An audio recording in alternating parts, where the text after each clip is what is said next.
Howdy folks, welcome back to World of Tanks with the mighty Jingles. Today we're looking at Captain America, the T110E5 American Tier 10 heavy tank. Now, as usual in one of my reviews, I'm going to be spending some time talking about this thing and showing you the various characteristics before we get to the gameplay. So if all you're interested in is watching the gameplay, that's fine, nothing wrong with that. Pop-up appearing on screen right now if you have annotations enabled.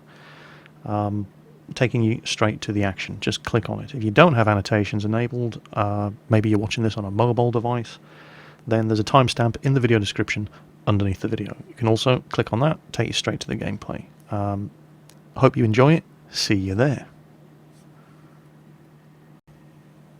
Okay, they've gone. Now it's just the two of us. So yeah, the T110E5. There's never used to be the American Tier 10 heavy... well, actually, now there are two American Tier 10 heavy tanks, this and the T-57 Heavy. But back in the day, back when there were only German, Russian and American tanks in the game, this was not the American Tier 10 Heavy. The American Tier 10 Heavy, instead of the T110E5, was the T-30, which is now a Tier 9 tank destroyer. In the place of the M103, which is now an American Tier 9 heavy tank, we had the T-34, which is now a premium Tier 8 heavy tank.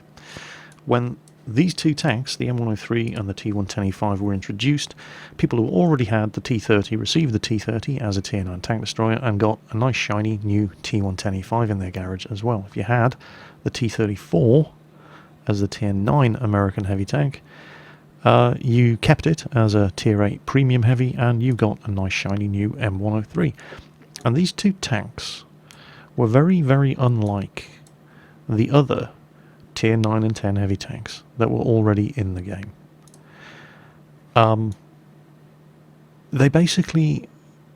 the thing was, up until these tanks were introduced, your standard Tier 10 heavy, the IS-7, the Mouse, the E100, the T-30 as it was then, basically all had very, very big, clumsy, long aiming time, slow reload, lots of alpha damage guns. Not so much the Mouse, but the DPM on the Mouse wasn't very good either. It still fired relatively slowly. But the others certainly were all about the monstrous alpha damage and the strong frontal armour, or the strong all-round armour in the case of some of the Germans. The T110E5 and the M103 kind of broke that mould in a number of different ways. They still had fairly strong armour at the front, but the side and rear armour was pitiful. There were medium tanks that laughed at the side and rear armour of these so-called heavies. But the guns were where the major difference was. They still had good damage, but not monstrous alpha damage in the way that the other Tier 10 heavy tanks did. But the accuracy and the penetration and the aiming time was at medium tank standards, as was the rate of fire. And a lot of people really, really liked that idea. And these tanks became very, very popular very, very quickly. And very, very rapidly replaced the IS-7 as the Clan Wars tank of choice, just because they were so much more flexible. And I'm a big fan of flexibility in tanks, and I think this is why the T110E5 is one of the Tier 10 tanks that I actually do reasonably well in. Most of them, I'm just hopeless. No, I'm just terrible at driving Tier 10s. My level of competence in World of Tanks seems to be Tier 9, but the T110E5, I'm not bad. So why is it that I tend to do better in the T110E5 than any other of my Tier 10 machines? Because I am notoriously bad in my Tier 10 machines, and yet not in this thing. And I suppose the obvious excuse is that this thing plays more like a big medium tank. Well, not that big a medium tank, actually, as you'll see in a moment, than any of the other Tier 10 heavies. And that's certainly true, and yet I do have a Tier 10 American medium tank, which is actually in some ways bigger than the T110E5. And I really suck in this thing. So, I don't know. Let's have a look at the stats. See if we can figure out why this tank tends to do so well. Well, it's certainly not the amount of health this thing has. With 2,200 hit points, it is very much definitely at the bottom end of the scale as far as health pools go for Tier 10 heavy tanks. At one end of the scale, you've got machines like the E100 and the Mouse, which have 2,700 and 3,000 health, respectively. And then at the other end of the scale, you've got machines like the AMX50B and the IS7, which have 2,100 and 2,150 health, respectively, which isn't that much less than the T110 with its 2,200. So it doesn't have that much health. It doesn't take too well to being shot at and penetrated. 4 hits from a tier 10 tank destroyer, and this thing's dead meat. It's quite light though, which probably explains the low health. It's only a 54.56 ton machine in my configuration, but it does have an 875 horsepower engine, which means it will produce a top speed of 37 kilometers per hour, and it will reach that top speed. It seems to have very, very good suspension. It doesn't have the best power to weight ratio of the tier 10 heavies. The IS7, the IS7's a strange machine, because if you look at the IS7, bear in mind this is a 55 ton tank with an 875 horsepower engine. The IS7 is a 70 ton tank with a 1050 horsepower engine. Technically a good power to weight ratio, and with a top speed of as near as damn it to 60 kilometers per hour. This on paper seems like a very, very mobile tank, and it is if it's going downhill. But it seems like the IS7's suspension is bad. And again, these are soft stats that don't appear in the garage, but the IS7 has real problems reaching that top speed. And realistically, you're only ever going to get that top speed if you're going downhill. The T110E5, on the other hand, reaching its posted top speed is not a problem in this machine, even off-road. It seems to have very, very good off-road performance on the suspension, and the suspension will allow it to turn at 30 degrees per second, which is approaching medium tank mobility standards. Now, the armour of this thing is complex. It's probably the best way to describe it. The first thing you're going to notice with the T110E5, as with the M103 before it, is that the armour profile of these machines is the complete opposite of what you've been used to with your American heavies up to this point. The T29, the T32, the T34 and the T30, when it was an American tier 10 heavy and now is an American tier 9 tank destroyer, in that they're very top heavy as far as the armour is concerned, which is great because it means you can go hull down, protect your relatively weak hull armour from return fire, and just bounce shots off your gun mantlet all day. Well, you can't really do that with the M103 and the T110E5 because their armour layout is the other way around. The heaviest armour is in the hull, and their weakest armour is in the turret. But it's not quite as simple as that. If you just look at the raw numbers, the hull is 254mm at the front, which is very good, 76 at the side, 38 at the rear, which is terrible. The turret is only 203mm at the front, 127 at the side, 70 at the rear. But the numbers don't tell the whole story, because the T110E5 introduced varying thicknesses of armour, different armour zones if you like, in a way that hadn't really been seen in World of Tanks before. And the best example is that 254mm at the front, which is only really this bit here, the beak if you like, at the front of the tank where the upper glacis and the lower glacis meet. That's the only part of the front that's 254mm thick, but it's also sloped at 30 degrees, so the actual effective thickness of that armour is more like 311. Now, the armour gets progressively thinner the further towards the turret you get, the further back across the upper glacis you go, until you get to the armour zone up here, which is in no way 254mm thick, but it's sloped at 70 degrees. Which means that it is in effect 411mm thick if you're firing at it from the front, despite its physical thickness being less than the armour at the front of the beak. So to cut a long story short, don't go shooting at the upper glacis of a T110E5 from the front, because you'll lose. The lower glacis is a similar story. Now, if you were looking at the front of an E75, shooting the lower glacis is a no-brainer, right? Unless it's exceptionally steeply angled, in which case the side is probably available to be shot at instead. It doesn't really matter where you hit the lower glacis of an E75, because it's just one big homogeneous armour plate. Not so with the T110E5. Again, it's kind of the same deal. as with the upper Glaciers. And there are various different thicknesses of armor zones. Now, I don't know if you can actually see, unless you're watching on particularly high resolution, but there's a line which goes down there and up here. And that indicates where the thickest armor zone on the lower Glaciers is. It's a sort of T-shaped. It starts here, goes up, and it gets progressively thicker until it covers the whole of the front of the lower Glaciers. This sort of T-shaped area here. That's where the heaviest armor is on the lower Glaciers. And even shooting at the lower Glaciers of the T110E5 from the front, because of all that sloping and angling and the various different thicknesses of the armor, if you hit it smack on in the middle, there's a good chance it's not going to penetrate. Where you want to be shooting, if you have the chance, at the front of a T110E5, is this small section here where the transmission meets the front drive wheel. That's only 41mm. Same on the other side. However, that's a very, very small target.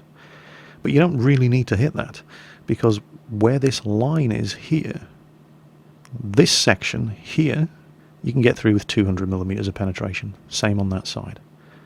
So that, and most, let's face it, most of the tanks that are going to be shooting at a T110E5 are going to have more than 200mm of penetration. So that's where you want to be shooting at a T110E5 from the front if you have the shot. If you don't have the shot, and all you have to shoot at is the turret, well, again, it's not that straightforward. On paper, we are told that the front of the turret of the T110E5 is 203mm thick. The only place that's true is the turret ring. There are parts of the front of the turret of the T110E5 that are almost 700mm of effective armor thickness. And we're talking about the various different armor zones of the gun mantlet, but even the gun mantlet isn't the same effective thickness all over, due to sloping, rounding, and various different thicknesses of armor. This section of the front of the turret here, just to the sides of the gun mantlet, 216mm of effective armor. This section here, due to the sloping, 252mm of effective armor. This section here, due to the sloping, over 300mm of effective armor. Now, there's probably somebody out there who's sitting on the edge of their seat screaming at the monitor, "For God's sake, Jingles, just shoot the machine gun turret." And, you know, it's the obvious weak spot, this huge tumour on top of the tank. Well, it's not that obvious a weak spot. There are places where the effective armor, due to the sloping and the angling of that little ball machine gun turret on the top of the tank, there are places where the effective armor is over 400mm thick. Yes, you can penetrate this thing with 200mm of penetration, but you have to hit it in the right space at the right angle. It's actually weakest, well, it's weakest right behind the machine gun. That will hit it on the machine gun and it will penetrate every time, regardless of what you're shooting at it. Hit this collar at the front and it will go through, but that's not that big a target. The actual machine gun cupola itself is actually very well sloped and rounded. This bit at the top, if you're unlucky enough to hit that from the front, it's at a 70-degree angle. It's an auto bounce zone. It's effectively 411mm thick. However, all of that is only from the front. From the side, it's an entirely different story. This 127mm of side turret armor, well, that is actually basically a strip around here to the rear of the turret. This bit actually counts as the front of the turret, as you can see from there. 216mm of penetration from the side, shooting at the front of the turret, if that makes sense, is good enough to get through here. To get through here, all you need is 140mm.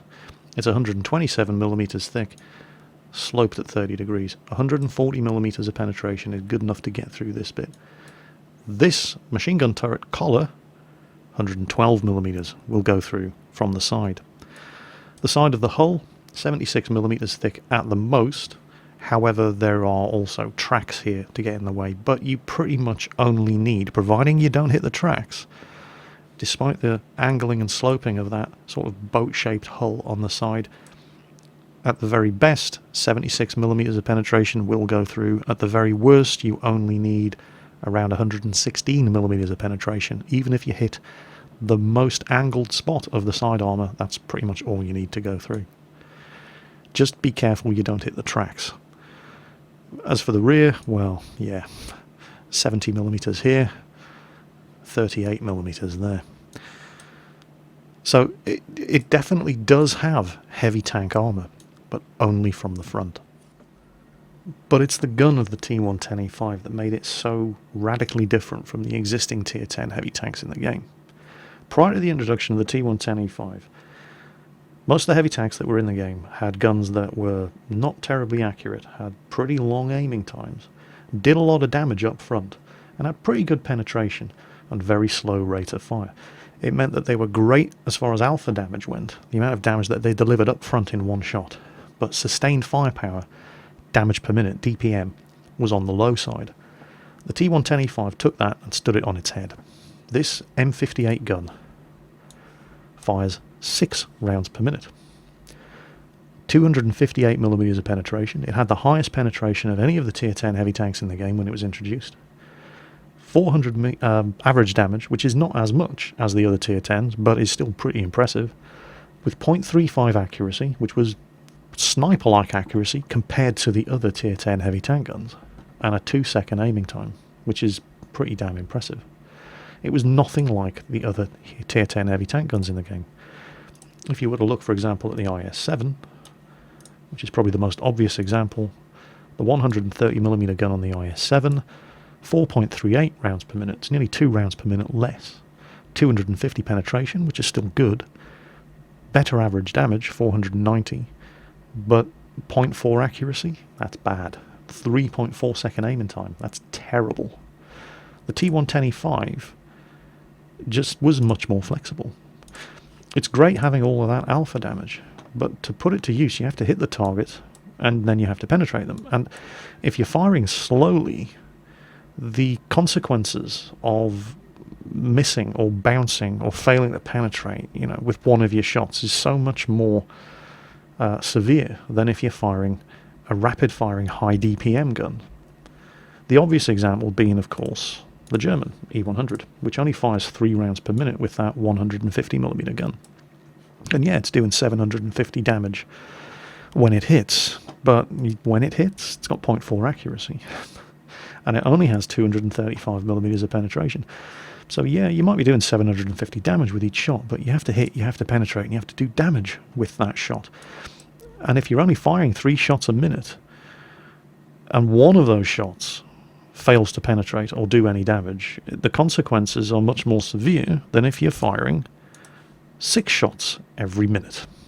Particularly because the shots fired from this gun are more likely to hit, more likely to penetrate, and therefore actually do damage, even if it's only doing 400 damage when it hits, compared to the, for example, E100's 750, which just makes this a much more flexible machine. And that's probably why the second this tank was introduced into the game, it almost overnight replaced the IS-7 as the Clan Wars tank of choice, because you can just do so much more in this machine. It didn't quite have the mobility of the IS-7, but it was equivalent. And off-road, the performance of this tank was actually better. And the gun was so much more flexible. That rapid-firing, rapid aiming, high penetration, accurate, big old gun on the T110E5 was just so much more reliable and flexible than any of the guns on any of the other Tier 10 heavies at the time. It doesn't hurt that it also has a 32-degree turret traverse and a 400-meter view range. It's just a great, flexible, all-round tank.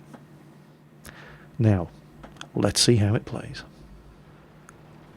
So here's a little game that we had on the port map. Platooned with Quickie Baby and Ike. Ike in his T110E5, same as me.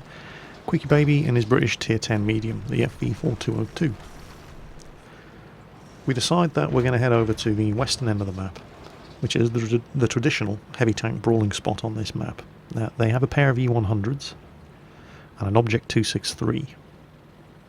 They've also got some nasty tank destroyers, 2 ISU 152s and Object 704 T30. So, front towards enemy at all times. Quickie Baby, obviously in the faster machine, is the first one over there. They've got a T-54 working that mid-ridge.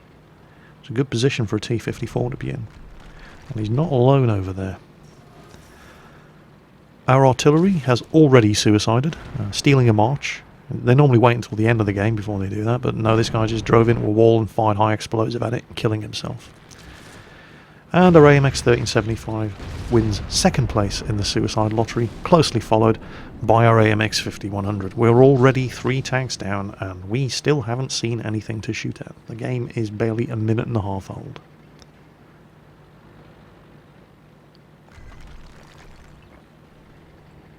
Quickie Baby's the first one on the corner. He detects the first of the enemy E100s. Now, initially, Quickie Baby and I were just getting in each other's way here. I mean, I'd like to go ahead of him on the corner, but he wasn't giving me space to get around him. And he wasn't giving me space to get around him because he didn't want to get shot at by any of those ISU 152s or T-54s on the mid-ridge. And he just kept working this wall. You know, can't blame him. He was doing what he needed to do. T-30 appears. Bad news. And I have to keep backing off to ensure that I don't block him and get him killed. Ike gets one into the T-30 from his position, slightly to the rear and to the left of us. Quickie Baby noses up on that wall again, trying to get another spot on that E100. I spot a T-54, but I don't have a shot at him. And then suddenly a wild ISU 152 appears, and I hit him, but he does a lot of damage to me. Quickie Baby spots him at roughly the same time, finishes him off. E100 smells blood in the water. He seemed a bit hesitant about making his move. Suddenly there's another E100. And this guy was, well, he wasn't as cautious as his friend, and he really suffered for it. Quickie Baby gets one into him there as well. I'm sitting here waiting for that guy to come around. That E100 takes another hit, and another hit. Ike goes up, gets more hits into him. We need to finish this guy off. We need to finish him. Up we go. Lower Glaciers. Thank you. His friend behind him couldn't shoot because I made sure that the E100 that we killed was between the two of us. I was using him as cover. Now, that one didn't penetrate, and I bounced a shot from an E100. We know he's fired. If I'd been using high explosive anti-tank ammo with the T110E5's gun, I could have easily gotten through the front of the turret of that E100, but I wasn't. Now we need to finish this guy off before that T-30 gets involved in the party. Now the T-30 has put himself into a bad position. He came over to try to reinforce the two E100s, but he was too slow, and now he's stuck in the open. There is an Object 704 behind him, who may or may not be in a position to give this guy support and fire, but Quickie Baby's working him over with his 105mm gun. I know I don't want to... Nah. Quickie Baby gets another one into him. It appears that this guy may have just given up. He doesn't seem to be in any rush. No, he's still moving. Kill him anyway. Going over the ridge over there to the left would have exposed too much of my lower glaciers, especially facing something as powerful as a T-30. So instead, move it over to Quickie Baby's spot, where he obviously had a good line of fire on him. Got the kill. Now Quickie Baby's going artillery hunting. We've already spotted their Su-14-2. I don't know what they're doing with a gorilla. Tier 5 artillery in this game. Some fail platooning going on there. Now, there's that Object 704 again. And I know he's just fired. Ike's put one into him. There's an ISU behind him, but the Object 704 is blocking the ISU from shooting at me. The ISU's just fired anyway. Quickie Baby puts one into him. I know I can beat the reload of the Object 704. They've both fired, so it's quite safe for me to come out and do it all again. There's my fourth kill. And Quickie Baby finishes off the ISU. 2 enemy artillery detected. Quickie Baby nails the Su-14-2. He's going after the M40-43. I'm sitting here waiting just in case he comes out. Quickie Baby doesn't need my help. Now, they're capping and we are capping. They have an IS-3 and an IS-8 in a position to come back and reset the cap. We have an M103 facing off against their IS-3. Ike just died to their IS-3, their other IS-3, going back attempting to reset their cap, but we have managed to reset, and now I'm sitting here with all the capture points when an IS-8 turns up. Now I donk that shot and don't penetrate him, but for some reason he doesn't shoot at me. I'm sitting here with all of the capture points, and instead he turns his gun at Quickie Baby and misses, and then he dies. So there's my 5th kill. 3,379 damage done. And now well, they're capping us, we're capping them. We've got nobody left in a position to reset the cap, so we have to stay in the cap circle. And that ended up being a very, very satisfying win. So, yeah, good result. 5 kills, 52, nearly 53,000 credits earned, 2,600 XP earned, doubled for the first win of the day.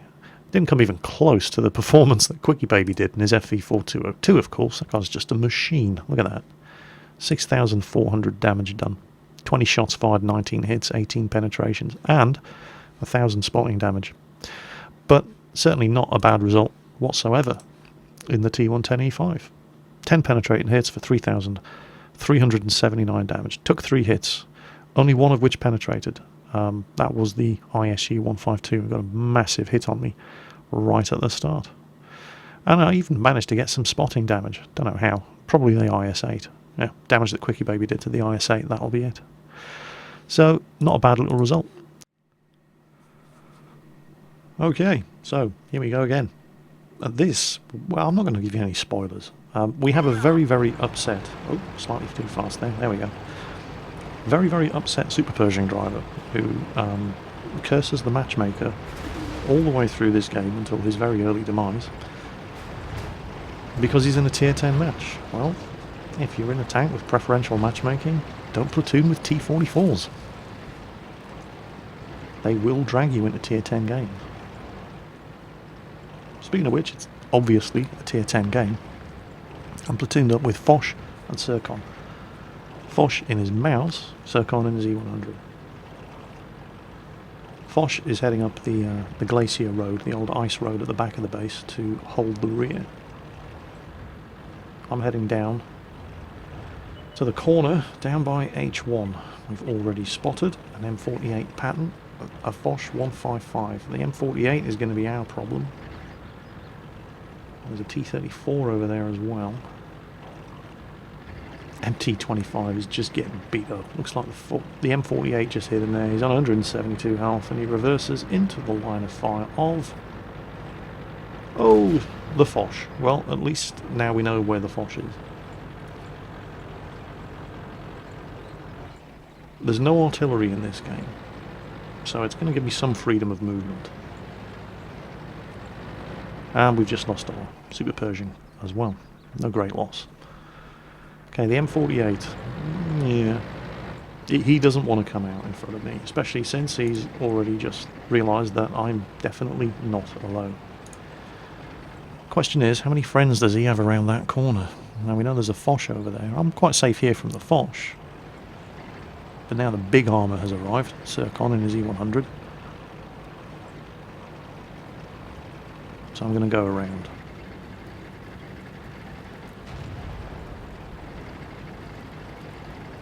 Conqueror's arrived to take over my position on the other corner. We've just lost a Lerva and a T69. We are losing 4-0, by the way. That's just how good this team was.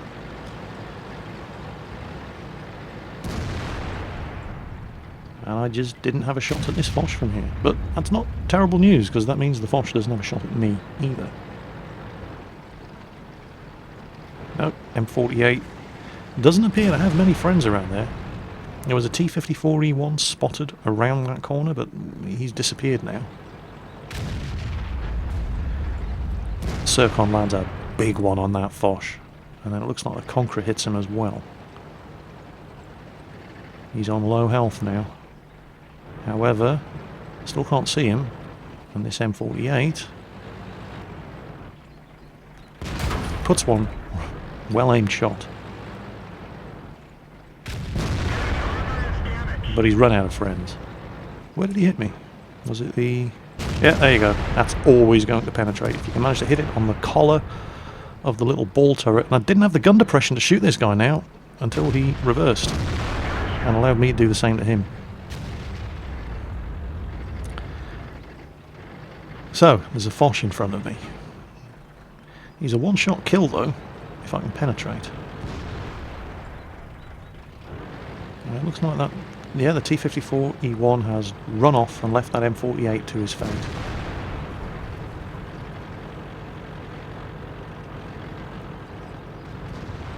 Foch will have reloaded. I have no idea how that one didn't penetrate, but he gets one into me. And then the Conqueror goes around. Now the Foch reverses, exposes his side, and that's all I needed. Unfortunately, the Conqueror took a big hit. So I'm going to go first. The 4502P just spotted. And yes, we have lost 8 tanks. And we very, very nearly lose another one as I come around this corner, bounce a shot from the Lerva. There's a Foch 155, an Object 268, and a Lerva over there. I fire at the 155 and it bounces. I just bounced another one from the Lerva, and I really shouldn't have hung around here, but by some miracle I get away with this. Object 268. He hits me. Hits me for a big, big shot. 882 damage. Foch's mouse has just met a sticky end. And we have pretty much nothing guarding the back road into the base now. They've killed 10 of us. Ferdinand hits me, but it only takes my tracks off. And the dead Conqueror there, after I killed the Ferdinand, is actually providing nice cover from the Lerva's gun. So finish him off as well. 4 kills. But they've all been kill steals. I've only done, well, 1198 damage. And then I had a monster lag spike as I'm chasing around this Foch 155. Now I suspect he's reloading.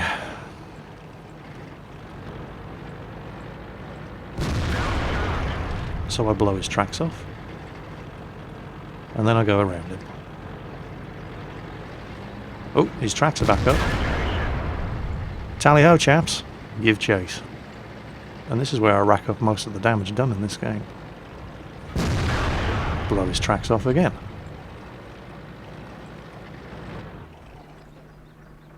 Or possibly, might have killed his engine. No, it was his tracks. He gets his tracks back up.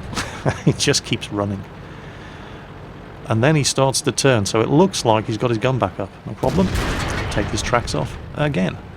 Move in closer, just in case that 4502P down there has a shot at me. I'll use him as cover, and then we'll finish him off. That was kind of lucky that he was actually reloading at that point, because that lag spike that I suffered could have easily gotten me killed. 4502P, you just couldn't ask for better shots at the 4502P than this, and he just seems to be completely unaware that I'm here. Something's shooting at me. Possibly, yeah, it's the AMX-12T. He's never going to penetrate. And we're being capped.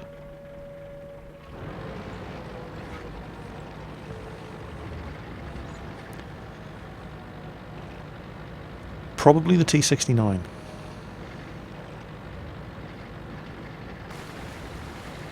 So, head back to base. E75's going after the 12T. I'll take a punt at him, but I'm not stopping. We need to reset that cap. We don't know where the T-54E1 is. We don't know where the T-69 is. There's one of them capping. It's myself and this ST1, or whatever the hell you want to call it. I really don't care. Go back to defend the base.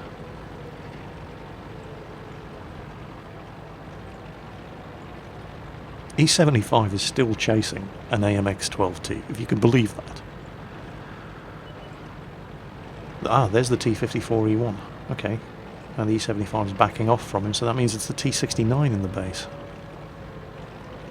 I don't want to take any chances, so I load some high explosive anti-tank ammo. There he is. What? You've got to be kidding! World of Tanks! Why you do this to me? That was an expensive shot. But we finish him off with the second one, and there's Top Gun. 3,400 damage done. Where's that 12T? E75 killed the T-54E1.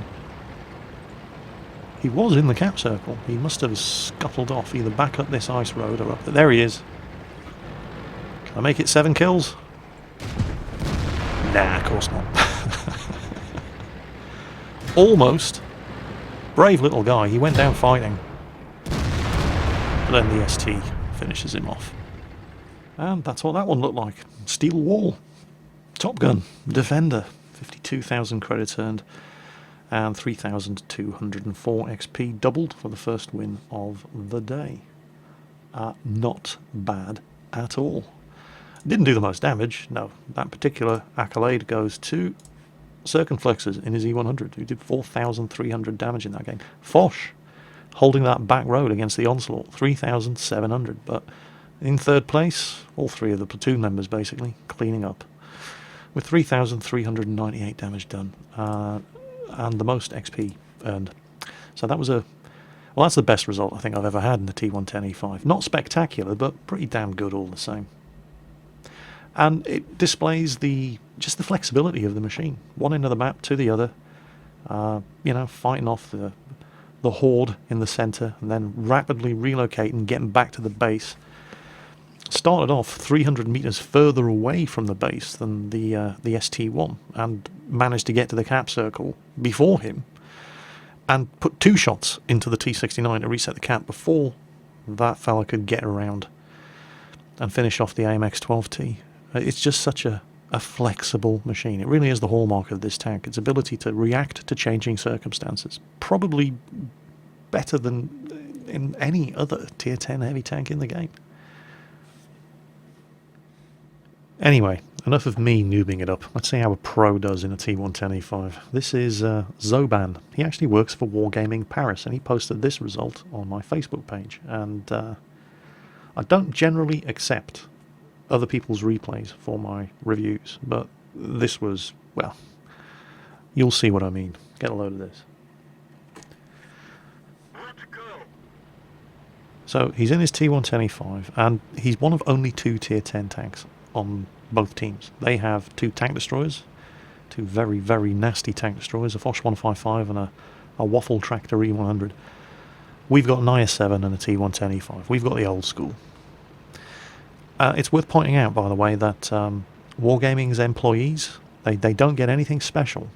Right? They have to earn these tanks the same way everybody else does. They don't get any of these tanks for free. They don't get press accounts. I think the only thing they get that we mere mortals don't get is an allotment of gold every month. I think they get, I don't even know how much it is. It's not a lot. Oh, he's been spotted, and he doesn't stick around. Gets himself, there we go. They're taking pot shots at him. He gets himself into that low ground there to get as much of his tank hidden as possible, and he's safe.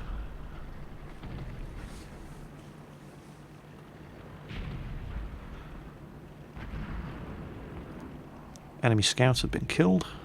Well, one of them has. They've lost the 12T. Oh, an IS-3. Okay.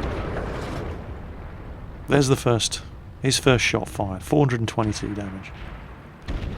You have to wonder why tanks like the AMX 12T still get into Tier 10 games as a scout. I mean, what can you do in an AMX 12T in a Tier 10 game? You don't even have the view range of most of the tanks that you're supposedly scouting for. I really do think Wargaming need to address the issue of, tanks like, particularly the Tier 4 light tanks. They can get into Tier 8 games as scouts, and they're not fast enough or have view range enough to actually be able to effectively scout in that kind of game. I think it's high time they had their matchmaking adjusted. But that's for another review. Oh, okay. He hit the M103, but he had to snapshot it because the M103 was pre-aimed, so it bounced. And the M103's backed off. Now the M103 could be using the same gun. Oh, that's bad news. That's bad news indeed. M103 fires, bounces. You notice how much of that waffle tractor has to... I've seen a lot of these things lately, but I have never seen one driven especially well yet. He fires and misses. You see how long that machine is and how far you have to drive it out of cover in order to bring the gun on target. And if anybody knows you're there, you really shouldn't be taking those shots in that machine. It's just too vulnerable.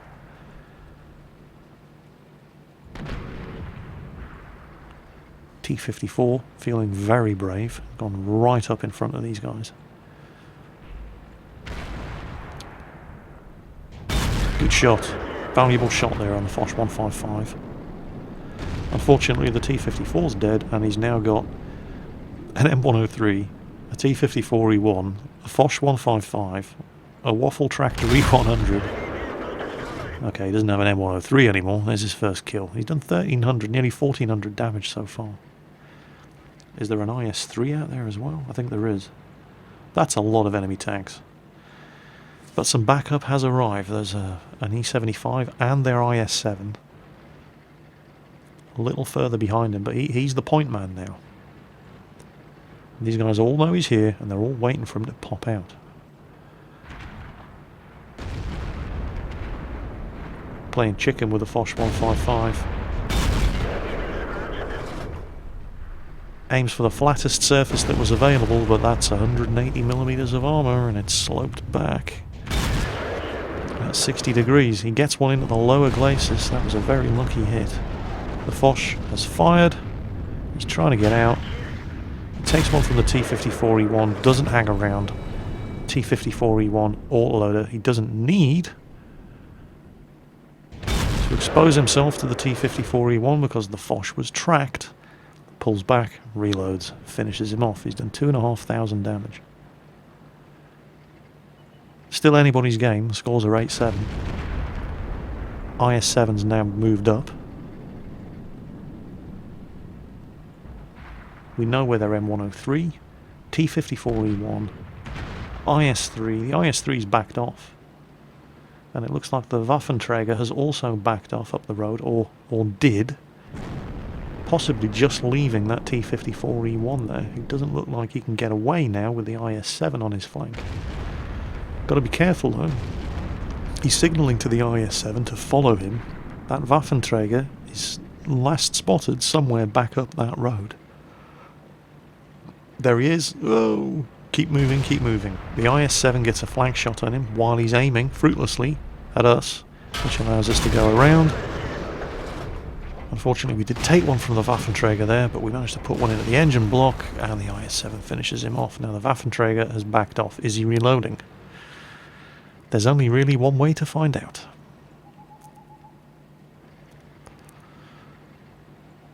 We have a T-54 who's covering our base. And Zoban is thinking right now, yeah, base is not looking good. The scores are even, 9-9, but the enemy team are in a better position. E75, IS-7 and Zoban are all stuck out here on this flank, basically fighting one tank. That's 3-1. And it's letting these fellas run around almost unopposed. We have an object,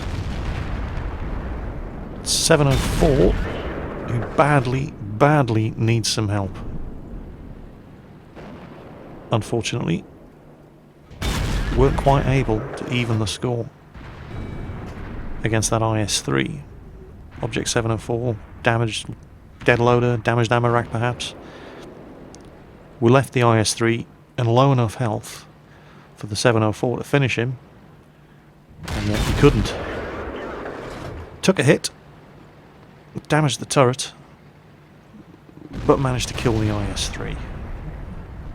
Now there's only 3 of us left against 5 of them, and they do still have artillery. Kill number 4. 4,300 damage done. Unfortunately, that Waffenträger managed to kill our IS-7. Now, Where is he? We've still got a T-54 covering the base. So heading back to the base is not critical at the moment.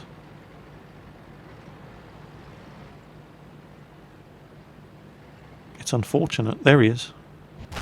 He takes a shot. Oh, he puts the E-75 on fire. The IS-3's come back to back him up. Need to kill this guy. There we go. Good shot.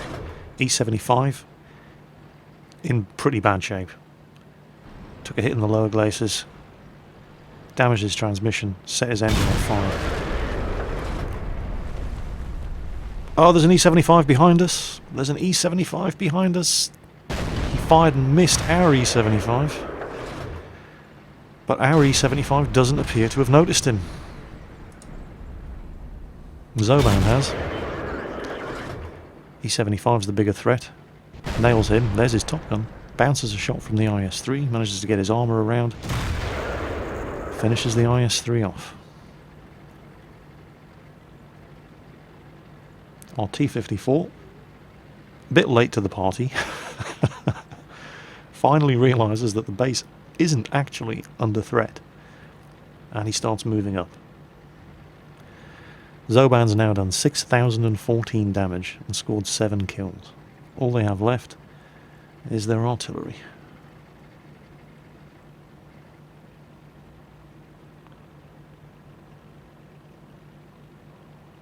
This has been an amazing game.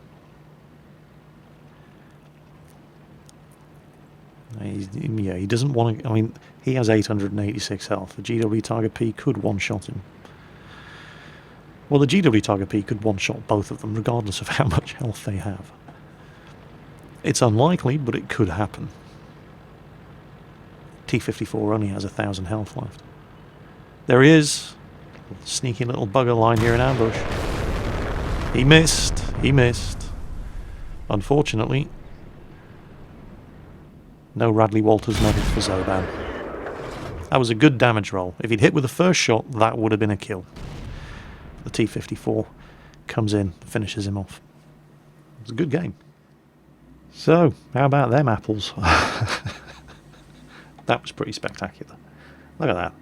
87,000 credits earned.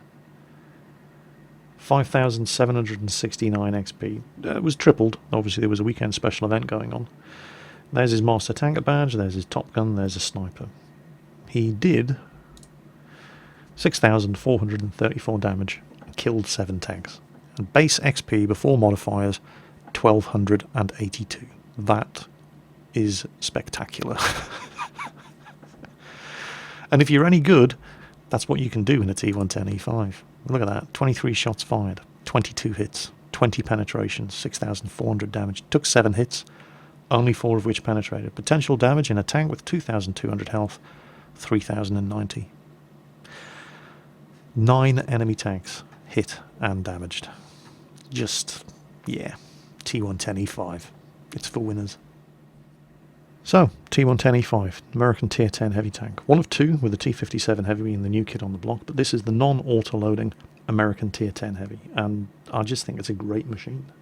I mean, there's got to be a reason why this is the go-to Tier 10 heavy tank of choice in Clan Wars, and it's because this tank is such a good all-rounder. It's got very high damage per minute. It's got an accurate, high penetration, rapid firing, fast aiming heavy tank gun. The frontal armour is really good. The mobility is really good, especially off-road. It's just such a flexible machine, rapidly able to react to various different changes on the battlefield, allowing you to relocate when you need to, quickly, and put that gun to work. It's a really, really good machine. It's probably my favourite Tier 10 machine, and I don't actually like the Tier 10 machines in the game that much. Most of them are great machines, but the Tier 10 battles I don't enjoy. But I do enjoy them when I'm driving the T110E5, and that's probably the best thing I can say about this machine. As always, folks, take care on that battlefield, and I'll catch you next time.